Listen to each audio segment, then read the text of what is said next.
Hey everybody, it's the Nitty Professor, and today Smaug and I are going to discuss queering the craft of knitting. It's Pride Month, y'all. Happy Pride. And I want to honor my brother here, a very proud queer person.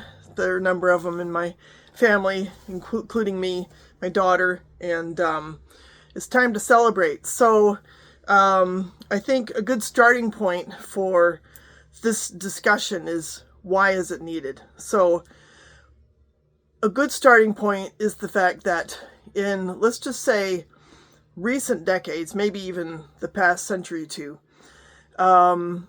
knitting has been sort of billed, certainly when I was growing up, as the province of white cisgender women, some of them with a bit of money, especially in a little bit more recently, and the communities surrounding the craft have been, I think we can argue, dominated by, if you think of the people involved in sort of spreading the word about knitting, like the magazines, the publications, a lot of it has to do with sort of the women's role in the home, domesticity, taking care of your family, and these kinds of things. So it's had this sort of position of being relegated in history to a subclass of humans who didn't have the agency, the authority, the respect of cisgender males.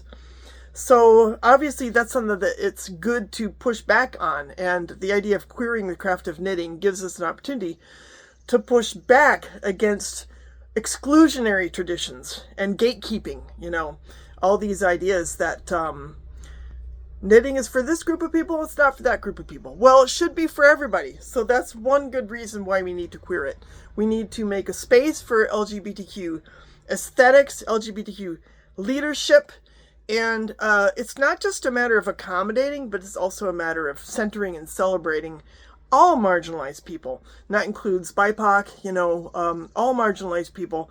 And in my experience reading knitting novels, I've seen a similar phenomenon, that the whole sort of ethos of knitting novels kind of is marketed towards females, cisgender females, with a little bit of time and money on their hands, heteronormative values, and I don't know that I've ever seen a knitting novel with a disabled person in it.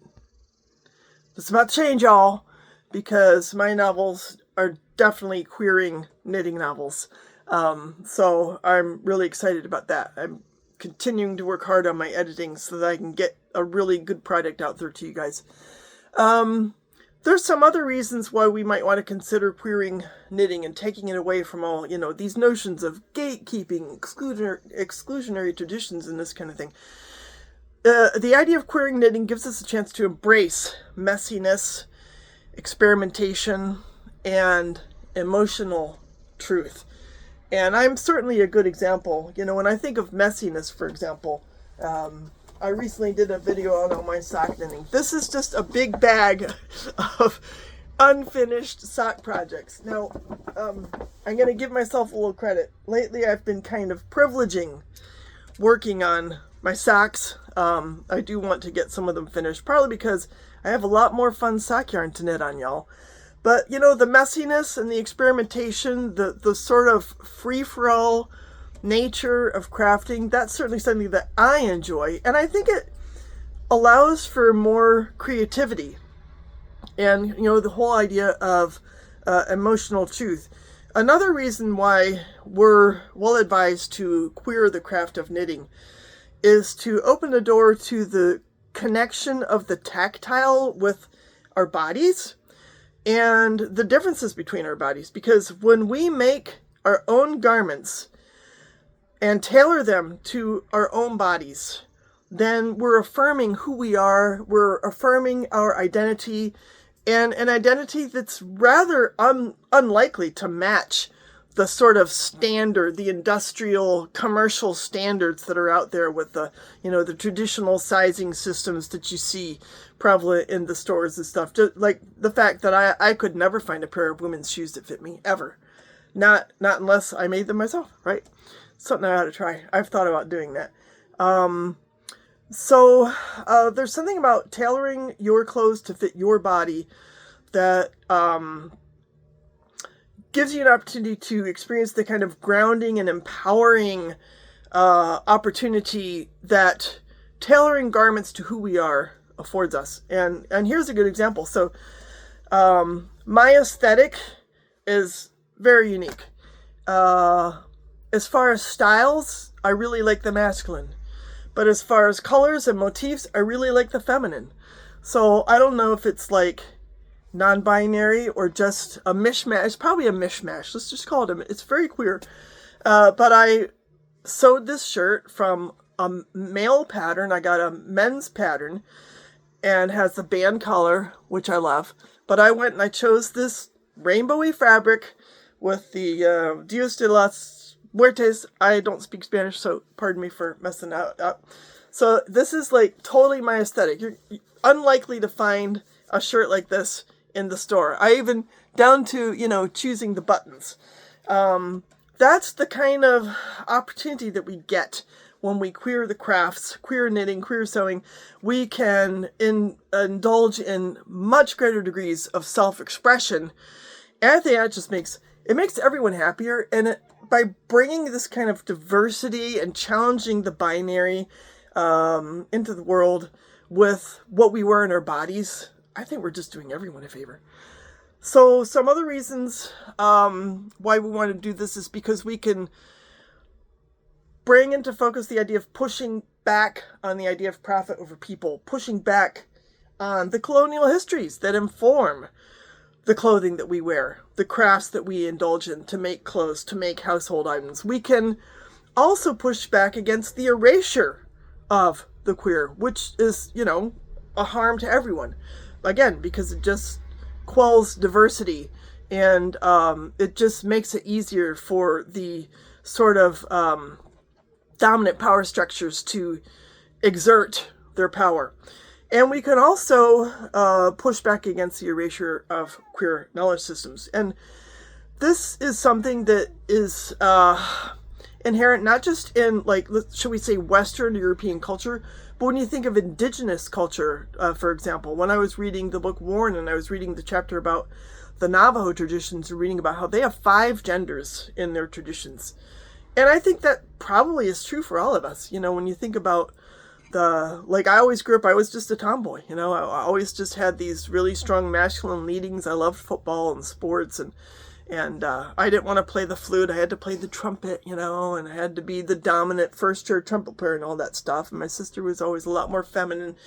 My mom was certainly very feminine. My dad is very masculine. But then we have my brother who was gay and who was very feminine. So why do we insist that there are 2 genders? It's so stupid. There clearly aren't. I think the Navajos had something when they said, there are 5, y'all. There are 5 genders. So leading to the question of how can we go about this? So I've kind of delved in that a little bit. But we can emphasize creative self-expression, creative identity, self-expression through color, texture, and form. That's something that is really prevalent in knitting. And just as an example, somebody commented on this sweater that I was wearing the other day when I was making a video.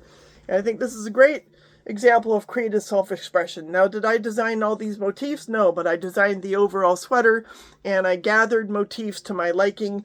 I used, shall we say, found objects and my own color palette to design a totally unique sweater. No one has a sweater like this, and no one's gonna have a sweater like this because I can't very well take copyrighted motifs and put them into a pattern and say it's mine, right? But the overall design, very unique. My shirt, very unique. Creative self-expression, I think, is good for everyone. It's good for everyone. Another opportunity that queering knitting affords us is the opportunity to embed coded messages and express resistance with our knitting. And I've talked about that before, and you'll have talked about that in some of your comments. Just the whole pussy hat movement is an obvious example, but there are a lot of examples. This is one book that I intend to read, and I'll probably report back on that a little bit to y'all. But just look at these messages that are clearly embedded enough. Or up here we have emphasizing science. I'm really looking forward to learning everything that I can from this book. It's called Crafting Dissent. Handcraft is protest. So knitting is an opportunity, and I like the idea of yarn bombing. When I was in Toronto recently, I saw some really cool examples of yarn bombing. They were very rainbowy, rainbow hues. That's another way to affirm identity. So I really like to knit on this rainbow project. It just makes me happy, Lots of opportunity for symbols like the flags that we have. Also symbols for chosen families as opposed to the families that are, traditionally sort of assumed for us. Another good opportunity that is afforded by the idea of queering our knitting is to provide safe spaces. So using knitting meetings, community gatherings over our crafting as safe spaces, places for marginalized folk to gather, to share their stories, and to build solidarity, and to invest in community spirit, community activism, just togetherness, right? When we invest in this kind of thing, like this kind of community, and as a sort of an arena of self-expression, it also gives us an opportunity to move beyond commercial and performative presence. There's so many instances, I've gone through so many days at work where I just felt like, man, I have to wear a bra. No matter what, I have to wear a bra, because if I don't look the part, somebody's going to call me out. And it's happened, right? So how many times do, we invest in this kind of performative sort of presence? We perform roles that we don't really feel comfortable in because we're called upon to do so by the powers that be, by, how much money we want to earn, whether or not we want a promotion, whether or not we want to feel safe walking down the street. And it's nice to think that we could sort of assert gathering spaces where people don't have to do that anymore. You can go and you can just be yourself, and you just not worry. Don't worry about what the commercials are telling you. Don't worry about what the capitalist actors out there are telling you, what you don't have that they are offering that you have to buy and spend money on their wants or whatever.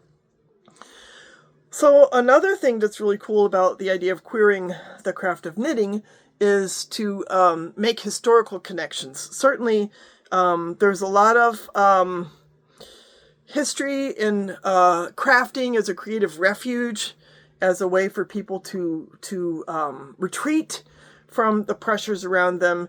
And there are so many ancestral connections I've been really, I'm going to call it rewriting, but revising, let's call it revising my first novel, which is called The Ancestor, and looking at the ancestral connections that the characters in the novel have between them and their grandparents and great-grandparents.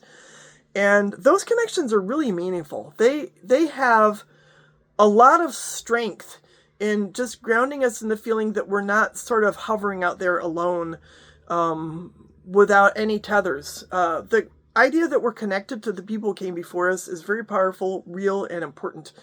And we can assert those connections through our crafting, knitting, spinning, crocheting, whatever it is, weaving, all those things. Another good thing that is worth keeping in mind about the idea of queering knitting is celebrating pride and celebrating resilience and celebrating that we can overcome that. I consider myself a survivor. I've gone through a lot of experiences that have really tested my mettle, with my kids, with deaths in the family, job loss, all those things. There's so much instability in the world today because we are forced into these really highly individualized roles, and our communities are very tenuous, and I think there's a lot of reason for profit maximizers to want us to feel lonely, to feel untethered, because then they can sell us more drugs, more stuff, whatever, anything that increases our dopamine. So the idea of building community and family and connection and harking back to the people who came before us, I think is powerful, and it also opens the door to healing. Healing is also another reason why queering the craft of knitting can be very useful, because self-repair, affirmation can be really important, especially in the queer community. And by sort of wrenching these, should we say, traditional crafts away from the more powerful groups who have sort of dominated the community, it's a great opportunity to use craft as a way to heal ourselves, to heal our trauma, and to repair ourselves, and to affirm who we are. Another interesting note is the idea that by queering knitting, we can affirm fluidity. For example, we can take one craft and sort of blend it in with the other. Recently, I saw a post by Tom Daly, who had made a garment where he included knitting and crochet together. And I was like, well, that's a cool opportunity for fluidity, right? It's a very artistic approach to fiber crafting, to include, sewn elements with knitted elements, maybe with felted elements. And in our overall crafting, I'm not just a knitter, I'm a needle pointer, I'm a spinner, I'm a sewist, etc. So fluidity and the idea of transformation, growth through your knitting, those also are related to the idea of queering the craft. Activism, craftivism, again, just looking at this book that I intend to read, we can engage in awareness raising, going public. Knitting and Public Day is coming on Saturday, for example, and I intend to participate in that. Our whole Fiber Guild is going to be doing that at the public library, and I encourage you to do the same. It's a great way to build community. We've been encouraged to bring people along who aren't knitters and to teach them. I think that's a good idea. I'll have to see if I could get anyone to come along with me under that guise. But thinking of public art, and again, yarn bombing, installations, community projects, and then there's the whole idea of fundraising. I noticed today that Twisted Ambitions, I think Twisted Ambitions, I think his name is Ross, I'm not positive, but he is going to donate some of his profits to LGBTQ fundraisers, charities, with the sales that he's making in Pride Month. So that's a good example, right? We can use our crafting as a way to raise money for related causes. Another thing I ran across was the idea of spinning as a metaphor for the idea of twisting raw and disparate experiences into strength and connection. And spinning circles are a way to sort of metaphorically invoke, again, the idea of traumatic experiences and their effect on people, and just twisting those narratives together into bonds that link us and give us community strength. Challenging gender norms, I've kind of talked about that a little bit. The idea of reimagining gender, reimagining who we are, who we should be, who we need to be in this era of all the challenges like with climate change and the like. And then another thought that I think is useful, probably as sort of a closing thought, is the notion that knitting, as in its association with feminine craft, has also been associated with notions of care and softness and feminine creativity. But that's something that we all need, right? We all need to engage in care. I know I've had conversations with my sons regarding the pressures of being male today, especially white male, and the whole weight of patriarchal thinking on young men today.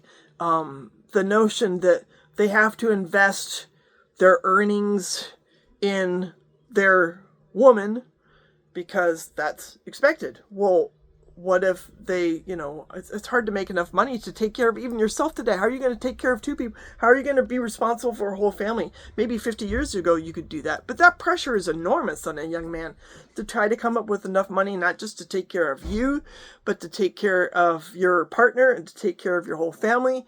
And sometimes men don't want to be the strong person. It's so much pressure. I know both of my sons have come to me in, tough circumstances where they felt alone and they felt vulnerable and they felt unmasculine. Well, that's just wrong, right? Being a person who cares, being a person with tenderness, that's not just female. So by queering this kind of craft that has this traditional association with the feminine and advancing it as something that everyone should engage in, which I argue that they should, and more I'm seeing that, it helps everyone. There's such a thing as masculine tenderness and femme strength. So by undoing binary frameworks that have policed gender and craft, we can really have a very positive effect on the entire crafting community.